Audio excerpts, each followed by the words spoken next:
Happy Women's Day to one and all. We at Lumina Datamatics thought we would call upon an expert to speak on the subject of anxiety. This plays not only women but everyone across the world. Anxiety exists whether you're working from home or have been cleared to begin work from the office. So, this past weekend, we decided to speak with Kiran Kaur Chawla, a certified counseling therapist from California University. We asked Kiran a few questions to share her thoughts and guide us through the sensitive subject matter. Hi, Kiran. Hi. Hi, Ramya. Thank you so much for that welcome. I really appreciate it. No, it's our pleasure. It's my pleasure. So, Kiran, let's start off. How about you tell us a little bit something about yourself first? Sure. Gosh, I've been in the world of therapy for quite some time now. I have a private practice and I also work with several organizations.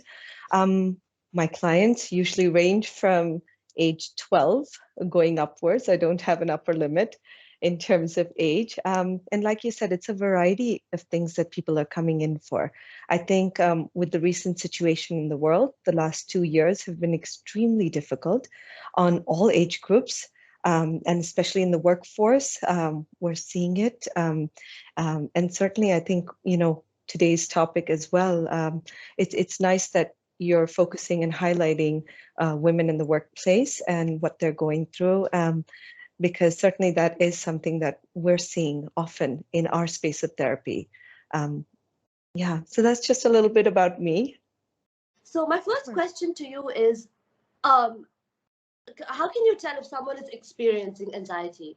Can you highlight on the symptoms of anxiety and how to know that someone's experiencing it? Sure, sure. Let me first get into just explaining a little bit about anxiety and how it Yeah. works for all of us. There's not a single one of us without anxiety, right? We need it because it's an alarm system. It's something that is very present in our brains to warn us, when something is dangerous or something Mm. is not okay. It usually represents itself very physically.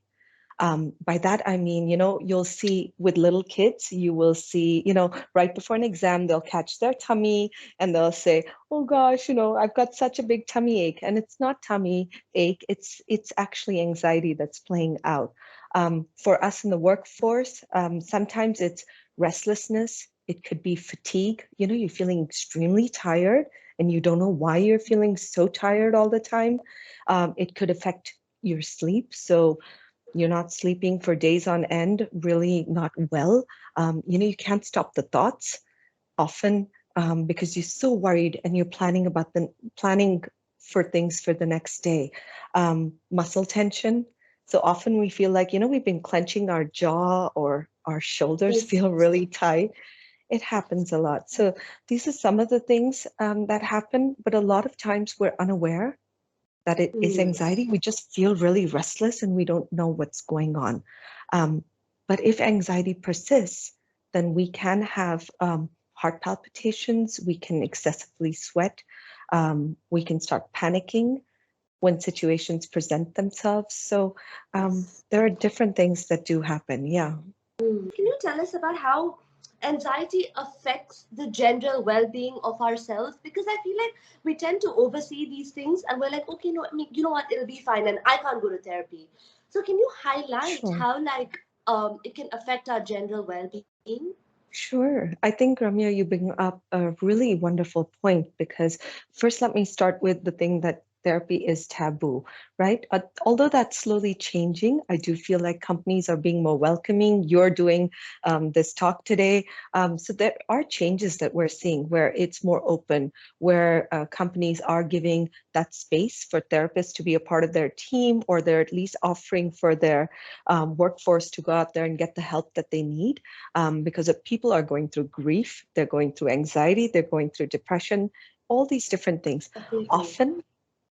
Often I think in the world, people think you only go to a therapist if things are really bad and unmanageable. And I think that's what needs to change, right? We don't go to a doctor only when it's a last resort. We usually go as preventative medicine We go and we check ourselves out, we get a blood test done. In the same way, I think we need to view therapy as in going out there and saying, you know what, there are things that are bothering me, and maybe I need support. Maybe I need coping mechanisms. Maybe I need tools to be able to deal with this anxiety that I didn't have to begin with. And that's okay, right? To really start Absolutely. normalizing this space. Yeah, yeah. You did ask me about how it comes about within us, right? And anxiety is Yes. usually based as a very futuristic space. So often anxiety works on what's going to happen tomorrow. And it's often Mm. spaces that we cannot control, right? Like, oh my God, is my boss going to yell at me tomorrow? Oh my gosh, is this going to happen? I wonder if I'm going to be able to keep up with the kids' meals and do work and answer 6 calls, because each call is 3 hours long, right? Mhm. So all those spaces are not really spaces we can control. And often we forget that that worrying about the future is not helpful. Mm. And it's only building that anxiety for us. So can you tell us a little about how women can manage their anxiety, or if it's like really common for women to like face it more than men in that case? Certainly, I think we've seen while anxiety doesn't choose a gender, we do see that women, especially in the past 2 years, if we look at it, this management of sort of merging our workspace with our home life has become so difficult, right? You're not only managing that space, so it's almost like a lot of people don't even have the space in their home to Mm. have a separate office and a separate, sleeping and leisure space, right? So often it's in the same room. So there's no cutting off from it. At night, when you're going to sleep, you have your phone next to you. If it buzzes, it's an email. You're always on call. If you have kids or you have other people dependent on you in the home, then that becomes about managing that space as well. So certainly women we've been seeing a rise in people being challenged with this, with anxiety. And while I say that, I don't say that lightly, because anxiety can mean many things, right? One is this fear of this futuristic space. It could also be socially that we've pretty much been stuck in this space. So re-entering the workforce, which is what is happening now as companies are opening back up, is terrifying for some people. It's difficult. So you asked me, you said, what can we do to sort of lighten that load and maybe Yes, address it, and right? maybe, yeah, and stop like anxiety from like affecting our jobs, because Sure. like when it starts affecting you professionally and your work, something that you do to like earn for money, like for the month or whatever, and when it starts affecting you professionally, I feel like it becomes much more of a problem otherwise. Sure, sure. So there's a couple of things that we can do. And one of the things, if you realize that you're struggling with this space, is to actually slow down. I think the normal tendency is speed up because your heart is beating at 100 miles an hour. So you want to match that pace, and work is not slowing down. So you say, hey, if I slow down, what's going to happen? You know, these emails are not going to get sent out. But in effect, what I mean by slowing down is slow down and check in with yourself, right? Really be honest about what's going on. And simple breath work, when you're feeling really anxious, taking in a deep breath for a count of 6 seconds, holding it for 4 seconds, and out again for 6 seconds. It's a simple technique, but done several times really helps settle it for the time being. Other things in the long run that we can do is sort of push the reset button, right? So find things that give you joy to balance out this space. And I say this because I say work smarter versus than working harder, right? Mm. Often we go into that space of working harder, and really we need to say, what can I give of myself? How much can I give of myself? Ask those questions and be honest, because what you don't want is to burn out at the end of Yes. this, right? Like you said, we're dependent on this for our livelihood. We're dependent on it for many reasons. So, find your joy, find things that bring you a little bit of, that spark in the day or that little balance. And it could be your lunch break, or you go out and walk for an hour, or maybe you find this walking buddy that's like, okay, we can go, and every lunch break, we're going to go for that walk, so that we cut away from the workspace and we find a space that's just about us. So that's one technique. Another thing is reach out for support if you do need it. It's important that becomes a space.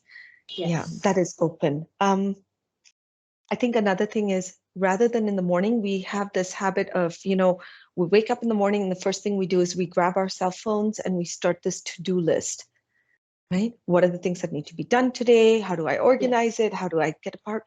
So rather than that, maybe your first thing in the day becomes just about you. And when I say this, a lot of people say me time, and then they say, oh gosh, I don't have time for me time, because me time usually has been defined as like 3 hours or 2 hours. Social media or all of that, watching something. Exactly. Absolutely. Yeah. Absolutely. So what I say is reduce it to a 5-minute routine or a ritual that you do for yourself. Make it all about you, right? So it could be something as simple as drinking a cup of tea, but not checking your emails, not going out there and having conversations that need to be had, just making that space and being very mindful about activating your senses, right? For some people, it's a bike ride in the morning, and that helps them start their day off. But it's a positive way to start it, rather than looking at this immense mountain load of work and just feeling even more anxious to even start the day. Yes. Yeah. Absolutely. That's the best advice I can give, is create that distance, because you will need it. You will need to do things that are nurturing for you. And like I said, these don't have to be huge things. They can be very small things that you do several times in the day that make it about celebrating you. And as women, we need to celebrate ourselves, whether it's in the workplace or in the world. Yes, absolutely. I think it's safe to say that we've learned so much about the ongoing topic of anxiety. And thank you so much for being here, Kiran. It was an Thank you absolute for pleasure having me. speaking to you.